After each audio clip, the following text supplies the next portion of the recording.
Well, this summer I wanted to take some time off from the soteriology study, and we're doing character studies. And again, sometimes it's good just to take some time to study what the Bible says about one character. If anything, this should encourage you to do some of these kinds of study yourself. You say, well, isn't it better to do something expositionally? Well, yeah, generally. I like to preach expositionally. Generally, I like to preach just through the book, verse by verse. But there are, of course, times where it's good to study a topic or study even a character. And why should we do this? Well, one, because it's part of the grand story that God's telling of redemption from Genesis to Revelation. Part of the story are these characters that God interacted with. And there's a lot of people that he didn't or he did, and we don't know the stories that we have. Again, number three, it's part of inspired scripture, but we can also learn about God with his interactions with people. So there's all kinds of benefits to studying the characters in the Bible. The one we're going to study today is Jonathan. Now, it might seem like we're overlapping a little bit, but one, it was a long time ago since we were looking at David on the run. And two, we skipped a lot of Jonathan's life, but it's worth looking at. He's one of my favorite Old Testament characters. We're going to go to, 1 Samuel 13. First of all, 1 Samuel 13. Jonathan, of course, was the son of the first king of Israel, Saul. And Jonathan should have probably been the second king. He should have been someone who was known as a great king in Israel, and I guess we'll never know what that would have looked like. If Saul had done the right thing and Jonathan had become the second king and there had been no need for David to be the next man, we don't know how Jonathan would have reigned and how he would have fared. How Mephibosheth as the third king or Micah as the fourth king, we just don't know what that would have been like. But we do know a little bit about Jonathan. And you say, well, why are we studying Jonathan? Well, we studied Manasseh last week, and it's good to study all kinds of good characters and bad characters. But Jonathan, when you really start looking into it, is one of the great characters of the Old Testament. Here's what the International Standard Bible Encyclopedia said about him. Quote, "If we may judge from the little which has been handed down to us concerning him, Jonathan must have been one of the finest spirits that ever lived. His character is, as far as our knowledge goes, nearly perfect. He was athletic and brave." So we're going to study Jonathan in three parts: his life as a warrior, as a friend, and as a submitter. And I'll explain what I mean by that. So first of all, Jonathan as a warrior. Saul, his father, was made king to free Israel from the Philistines. And the idea was that they wanted a king like the other nations so that they could fight the battles, especially against the Philistines. But Saul was not that ambitious. He didn't go after them fully, but he sort of did a lot of waiting. If you ever do a study of Saul, notice how many times he's standing under a tree, standing with a spear in his hand. It made it look like he was really busy, really ambitious, but he kept numbering the people and always hedging himself, and he was not very ambitious. His son Jonathan, though, was very different. Now, they were their capital was there in Gibeah, and Saul had his people there in Michmash. You can see that on the map too, I think. On the next, we have a map coming up where that shows up. But look at verse number 2. Saul chose him 3,000 men of Israel. That was kind of their standing army, whereof 2,000 were with Saul in Michmash and in Mount Bethel, and 1,000 were with Jonathan in Gibeah of Benjamin. The rest of the people he sent every man to his tent. So Jonathan's there kind of guarding the home base in Gibeah, and Saul is kind of on the frontiers in Michmash, just kind of waiting to see what the Philistines will do. Well, Jonathan is not one to wait. So Jonathan attacked the Philistine position. So look at verse number 3. Jonathan smote the garrison of the Philistines that was in Geba, and the Philistines heard of it. And Saul blew the trumpet throughout all the land, saying, "Let the Hebrews hear." So he sees this nearby city of Geba, which was a Levite city. So imagine one of the only 48 Levite cities, and it's got a Philistine garrison. And Jonathan says to himself, this cannot be. This cannot stand. One of our mother cities is being occupied by the Philistines. We've got to do something about that. He had 1,000 men, and so he said, let's go after it. So he smote this garrison, and then in verse number 4, all Israel heard say that Saul had smitten a garrison of the Philistines, and that Israel was also had an abomination with the Philistines. And the people were called together after Saul to Gilgal, and the Philistines gathered themselves together to fight with Israel, 30,000 chariots and 6,000 horsemen, and people as the sand which is on the seashore in multitude. And they came up and pitched in Michmash, eastward from Bethaven. So again, Jonathan says, well, we can't have these wasps here.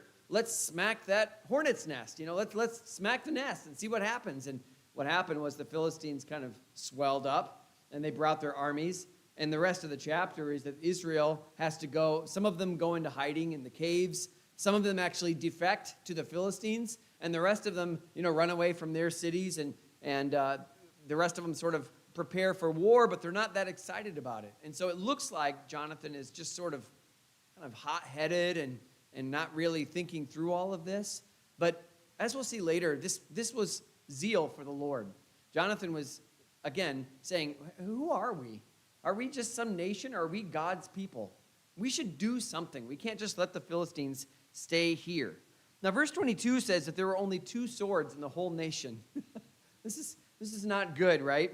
So it came to pass in the day of battle that there was neither sword nor spear found in the hand of any of the people that were with Saul and Jonathan, but with Saul and with Jonathan his son was there found. So everyone else, the Bible says earlier, if they had to go sharpen their skith, or they had to sharpen a goad or something, they had to go down to the blacksmiths in Philistia and get their tools sharpened there, because the Philistines didn't want, they had to, it was weapon control. You want to control the population, you control the weapons, and who gets it? And so they go in and they say, no, you can't have any weapons. But the only 2 weapons were found with Jonathan had one and Saul had the other. Everyone else, I guess, had farming implements. Not going to be as effective as spears, arrows, swords that the Philistines had. So it doesn't seem like things are very, very good in that way, right?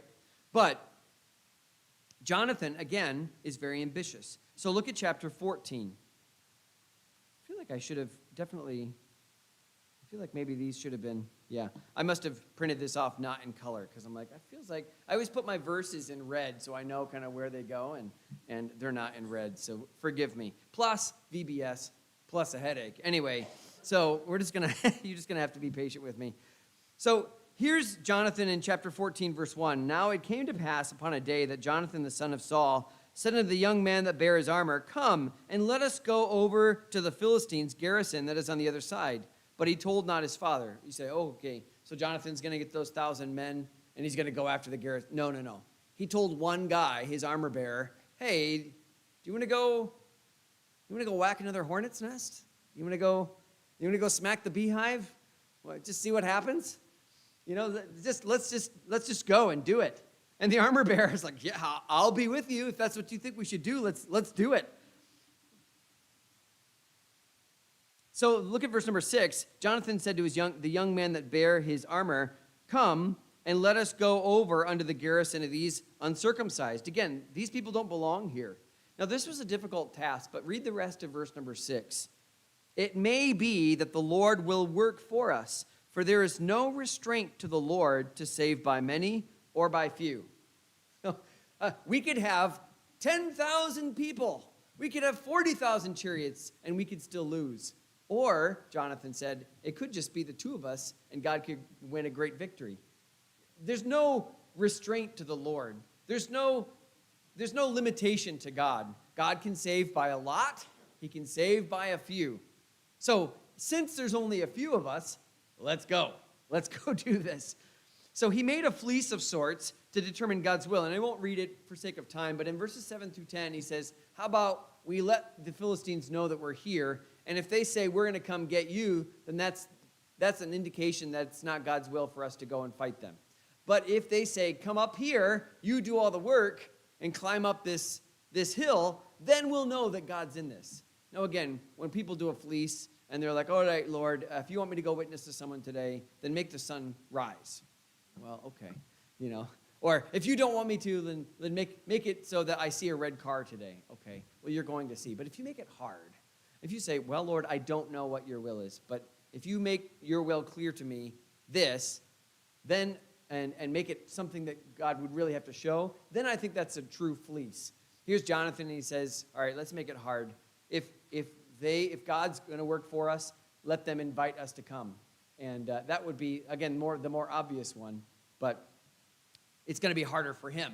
He could have made it really easy for himself. And sure enough, they say, why don't you come up here and show us a thing or two, to paraphrase. So look at verse number 12. The men of the garrison answered Jonathan and his armor-bearer and said, come up to us, and we will show you a thing. And Jonathan said unto his armor-bearer, come up after me, for the Lord hath delivered them into the hand of Israel. Now this is great, because he doesn't just say, hey, we're going to make a mess of these guys. He says the Lord has delivered their hand into Israel. He feels like, oh, this is great, because it's not just us that are going to be safe. God's going to do something even bigger than that. God's going to do something awesome. I mean, what a man of faith. You don't find this kind of faith among some of the greats in the Bible. But here's Jonathan to say, God doesn't need a whole lot. There's two of us. We prayed about it. We put out this fleece. This is God showing his will. Let's go after it. So they do. And in verses 13 through 15, there was a great victory. Notice 13, Jonathan climbed up upon his hands and upon his feet, and his armor-bearer after him, and they fell before Jonathan, and his armor-bearer slew after him. So Jonathan would kind of knock him down with a sword, and imagine this armor-bearer with kind of an ox goad, and he would just kind of click, however you want to picture that or not. Here's his armor-bearer just like, all right, you knock him down, I'll make sure they stay down.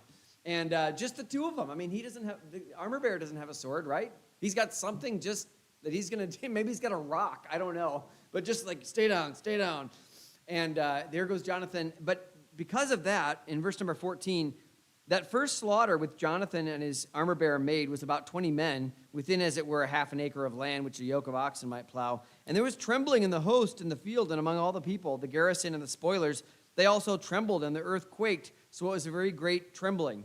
Now, I'm not exactly sure if that meant that God sent an earthquake or just all the movement and commotion made it seem like there was something going on. But God sent a spirit of confusion to the Philistines, and they all started to scatter and maybe even fight one another. And so all of a sudden now Jonathan and his armor-bearer, just two guys, have caused this great victory. And now Saul is ready to go after these men. Unfortunately, Jonathan made a mistake, one that he didn't know about, but a mistake nonetheless. Look at verse 25. And they of all the land came to a wood, and there was honey upon the ground. Now this picture I couldn't find. Honestly, in all the internet, I couldn't find a picture of him finding it on the ground. So this is an inaccurate picture. He's finding it in a tree, but there it is. Anyway, he sees this honey. When the people were coming to the wood, behold, the honey dropped, but no man put his hand to his mouth, for people feared the oath. Saul said, we're going to win today, and so nobody gets to eat. Verse 28. Verse 27, Jonathan heard not when his father charged the people with the oath. Wherefore he put forth the end of the rod that was in his hand and dipped it in a honeycomb and put his hand to his mouth, and his eyes were lightened. Then answered one of the people and said, thy father straitly charged the people with an oath, saying, cursed be the man that eateth any food this day. And the people were faint. So the army, they could have won a great victory, but Saul said, no one eats today. Well, what? You tell your soldiers not to eat? Well, Jonathan didn't hear it, so he ate something, and Jonathan says that was a really silly thing to do. You see how my eyes were lightened when I just had a little bit of honey. We would have been better served to have eaten something today. And all the people are like, well, if the king's son says so, and they go and start eating like raw animals. So that Saul has to say, well, come on, no, let's do this the right way. Let's burn it here. Come in, we'll drain the blood, and we'll have a feast here, right? So all this, it's kind of a mess. But at the end of the chapter, they want to pursue the Philistines, and so Saul inquires of the Lord, one of the few times he tries to inquire of the Lord, and the Lord doesn't answer. And he says, what's the problem?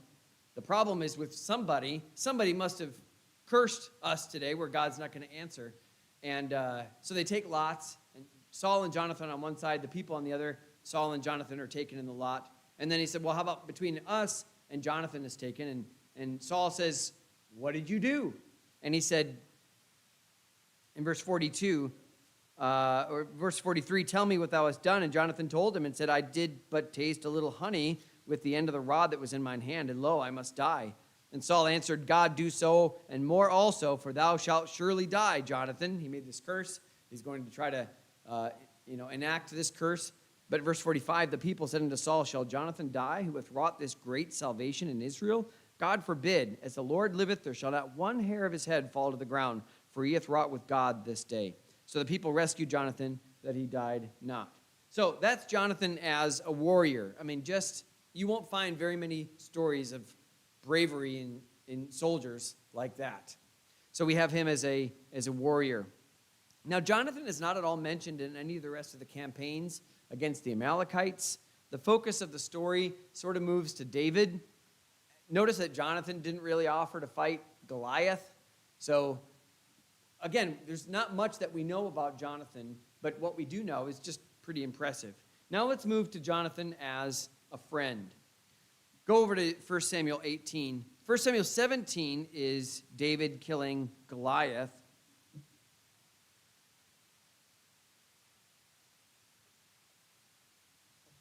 And then David is sort of welcomed into the kingdom, the palace, and the administration.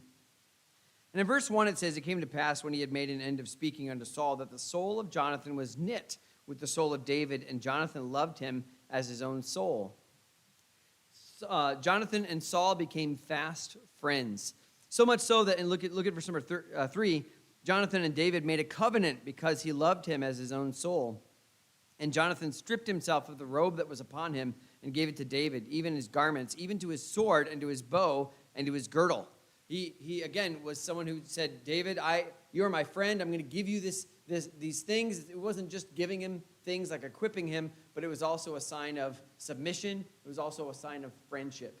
I'm making a covenant with you. And in this covenant, think about this, Jonathan would do most of the heavy lifting. He was the superior. David's life was really in his hand. I mean, David had much more to benefit from this covenant than Jonathan did at first. From our perspective, why would the prince make, a covenant with this shepherd boy? But Jonathan just loved David and wanted to help him and wanted to be his friend. David's star began to rise, and there was nothing much about Jonathan's fighting after that. You know the story that Saul became very jealous for himself and his throne and for Jonathan, and he actually ended up despising David. Look at verse number 9. Saul eyed David from that day and forward. We're skipping huge parts of the story, mostly because I know that you know it, and because of time as well. So remember that all of a sudden Saul doesn't like David. He wants to kill him. And in chapter 19, verse number 1, Saul spake to Jonathan his son and to all his servants that they should kill David. So there's this conspiracy, and now he's talking to even Jonathan about killing him. And so Jonathan, it says in verse number 2, Saul's son delighted much in David. And Jonathan told David, saying, Saul, my father, seeketh to kill thee. Now therefore I pray thee, take heed to thyself until the morning, and abide in a secret place, and hide thyself. And I will go out and stand beside my father in the field where thou art. I will commune with my father of thee, and what I see, that will I tell thee. So he says, hey, you're in trouble. For now, go hide. And I'm going to go talk to my father and try to reason with him and see what I can do. And in verses 4 through 7, he reasons with his father in his defense. And notice what he says. Jonathan spake good of David unto Saul his father, and said unto him, let not the king sin against his servant, against David, because he hath not sinned against thee, and because his works have been to thee very good. For he did put his life in his hand, and slew the Philistine. And the Lord wrought a great salvation for all Israel. Thou sawest it, and did rejoice. Wherefore then wilt thou sin against innocent blood to slay David without a cause? Saul hearkened unto the voice of Jonathan, and Saul sware, as the Lord liveth, he shall not be slain.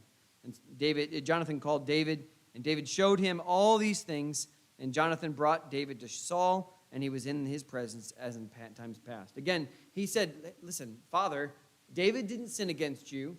He's done good. He's done good for you and for the kingdom. He made you look good in that whole Goliath thing. He's won some great victories. He's not ambitious where he's trying to take the throne. He's doing everything for you. He risked his life for Israel, for the Lord, for the king. And Saul rejoiced at the time. You were right to rejoice at the time. What's changed? And then finally, he's innocent. And this would be a sin. It would be a crime to go and kill David because he hasn't done anything wrong. Saul relents and promises not to kill David. But as you know the story, it doesn't stay that way. Go to chapter 20. David fled from Naioth and Ramah and came and said before Jonathan, "What have I done?" So again, Saul changes his mind again, sends soldiers to kill him. So he flees the house. He leaves. He puts a little image in his bed and gets out of there. And the first place that David goes is to Samuel. The second place he goes is to Jonathan. And I don't know if he was trying to say, can you talk to him? I think David doesn't think that it's going to do any good this time, but he at least wants to let Jonathan know, I'm in trouble, and anything you can do to help me, please do. And again, just think about Jonathan. He's helping the person that by now I think he knows is probably going to be the next king. He is helping someone who really doesn't have any resources at all. I mean, as you look through David running away from Saul, all these Judean cities even are betraying him. So it's not like he has a lot of capital, but Jonathan is going to be his friend here.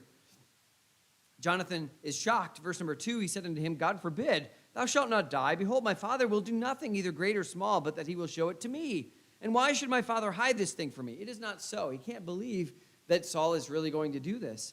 And in verse 3, David convinces him.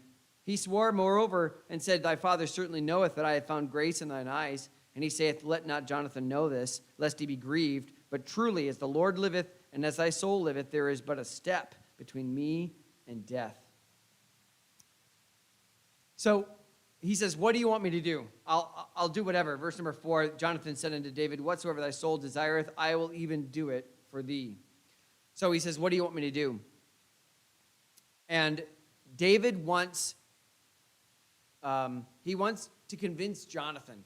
He says, I want to tell you what's going on. I want you to see it for yourself. So go and talk to your father and tell him that I'm not going to be there at his table for these feasts. And when he hears about that, his reaction will tell you that I'm not making this up. I'm not imagining this, that Saul's really gone too far. And so Jonathan's going to go. But notice verse number 8. Therefore thou shalt deal kindly with thy servant, for thou hast brought thy servant into a covenant of the Lord with thee. Notwithstanding, if there be iniquity, slay me thyself. For why shouldest thou bring me to thy father? He says, listen, if I've done the wrong thing, then you have my permission. You kill me right now. If there's something that I've done, if I've been trying to be a usurper, if I've tried to undermine the kingdom, then I deserve death, and you should kill me right now. But don't bring me to your father. I don't want that public embarrassment. You just take care of me right now. And Jonathan is not going to hear any of this. So he takes him aside to talk to him. And verse number 11, Jonathan said unto David, Come, let us go out into the field. And they went out both of them into the field. And Jonathan said unto David, O Lord God of Israel, when I have sounded my father about tomorrow any time, or the third day, and behold, if there be good toward David, and I then send not unto thee, and show it thee, the Lord do so, and much more to Jonathan.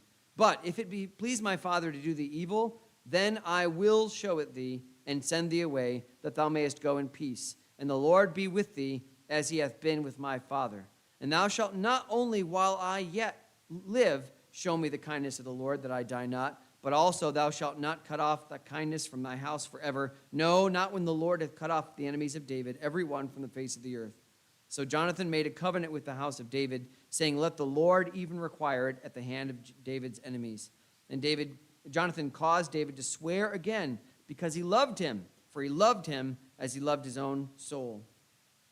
Again, David's afraid that maybe Jonathan is hiding this from him, and Jonathan goes out and says, let's renew this covenant. I love you, and I want you to know that I am going to try to take care of you.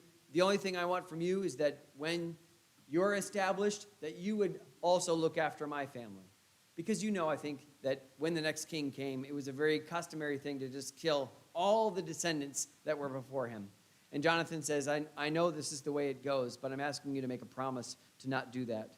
And David does. Notice he says, not just in verse number 16, a covenant with David, but it says a covenant with the house of David. So again, just realizing that he's going to be this dynasty.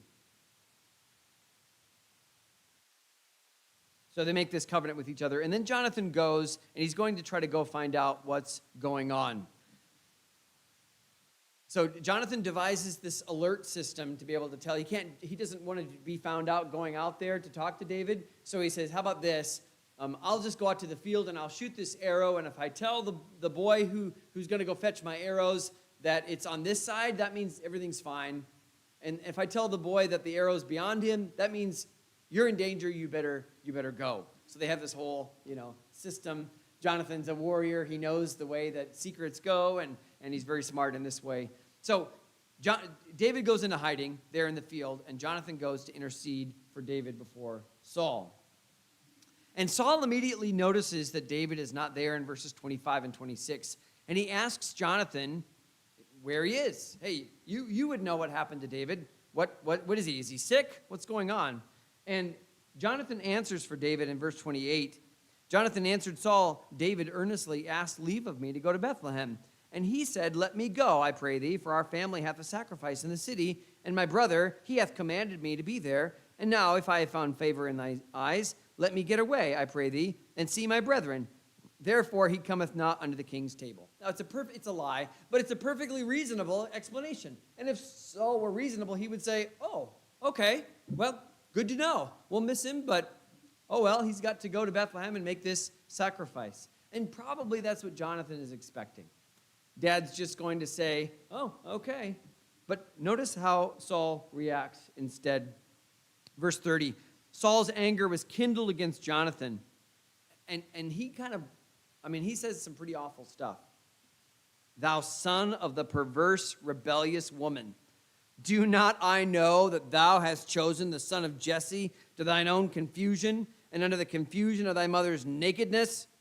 For as long as the son of Jesse liveth upon the ground, thou shalt not be established, nor thy kingdom.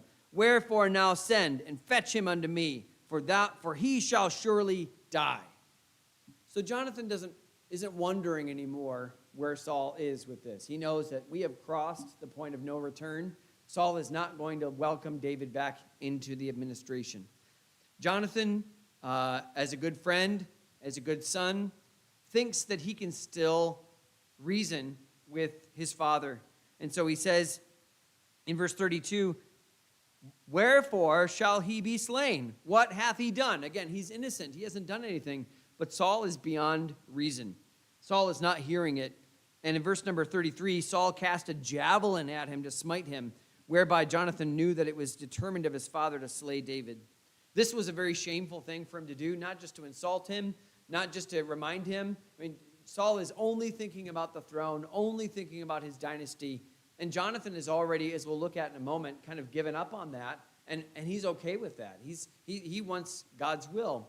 And so he says, you can't do this. And Saul acts in a way that is very, very dishonoring him, especially in that culture where honor is a big thing. He gets up from the table in fierce anger, it says, and did eat no meat the second day of the month, for he was grieved for David because his father had done him shame. Jonathan goes back to tell David what he found and what had happened. He shoots his bow to tell David that he's in danger in verses 35 and 36. And then in verse 39, it says the lad didn't know anything. He gives him his artillery. And then David comes out. David's supposed to just run away, but he comes back to see David. Or he comes back to see Jonathan. And the two of them are just, again, renewing their friendship. Verse 41, as soon as the lad was gone, David arose out of the place toward the south and fell on his face to the ground, bowed himself 3 times, and they kissed one another and wept with one another until David exceeded. And Jonathan said to David, go in peace, for as much as we have sworn both of us in the name of the Lord, saying, the Lord be between me and thee, and between my seed and thy seed forever. And he arose and departed, and Jonathan went into the city. Jonathan again sends him off with a promise to continue their friendship. Now again, you just think about a better example of friendship in the Bible than Jonathan. Really going out and doing much more than probably you've ever done for one of your friends. Putting yourself out on the line there, against some kind of authority figure, even one where, you'd think fealty to your father would outweigh fealty to a friend, especially a weak shepherd boy friend. And yet, Jonathan was a great example of being a friend and being a constant friend there. So we have a friend, and then finally we'll go to Jonathan as a submitter. And I couldn't really think of a better descriptor, so this is just what I'm going to say. He submitted to the will of God. So it's interesting, Jonathan does not hunt for David. He still faithfully serves the king. He is kind of takes a neutral position where he's not going to go and help Saul go after David, but he's also not going to go with David, running with him against Saul. He doesn't choose a side, but he doesn't run off with David either. He is loyal to the nation of Israel, fighting their battles, and he submits to the king and also doesn't confront him anymore.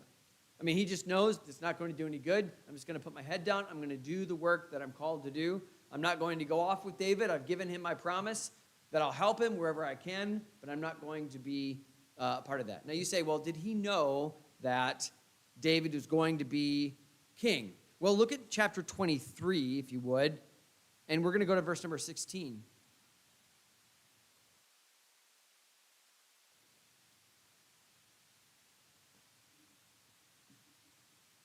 Verse number 16, Jonathan, Saul's son, arose and went to David in the wood and strengthened his hand in God.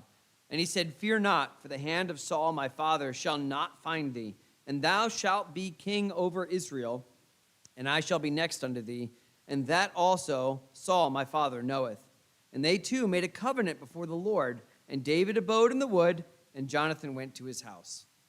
It's a pretty amazing thing that Jonathan knows exactly where. So here's Saul looking for David everywhere, and Jonathan knows exactly where he is. Goes into the woods, finds him, strengthens him in the Lord, and says, listen, God's made you a promise. You're going to be the next king. It's going to be great. When God puts you on the throne, I'm going to be right next to you. They renew their covenant, and they're going to go on. And again, the reason that I marvel at this is the throne really should have been his. And what a wonderful king I think Jonathan would have made. I don't know if God chose to do it this way where he didn't have Jonathan be the king because of Saul, because of the curse where, hey, Saul cursed the man that would eat that day. That happened to be Jonathan. So that was just, it was never going to be Jonathan after that. Or if it was just the election of God for David, and it was always going to be this way. Probably a combination of all three. But here's Jonathan, knowing that he would not be the king. He was not ambitious for political power like Saul. He was more ambitious for military victory for the Lord and for Israel. But he had accepted that God had other purposes. He thought that he would be with David, and just very sad to think that that didn't happen. Again, I would have loved to have known what would have happened if instead of Joab, it had been Jonathan. I mean, just think about David and Jonathan out there. David is the king and Jonathan is as the captain, and they just go out and fight these battles together. I just wonder what that would have been like. And Jonathan probably thought that's the way it was going to go, but it didn't. This is actually the last time that they saw each other. Whether they knew that or not, I don't know, but it's the last time that it's recorded that they ever saw each other. How does Jonathan's story end?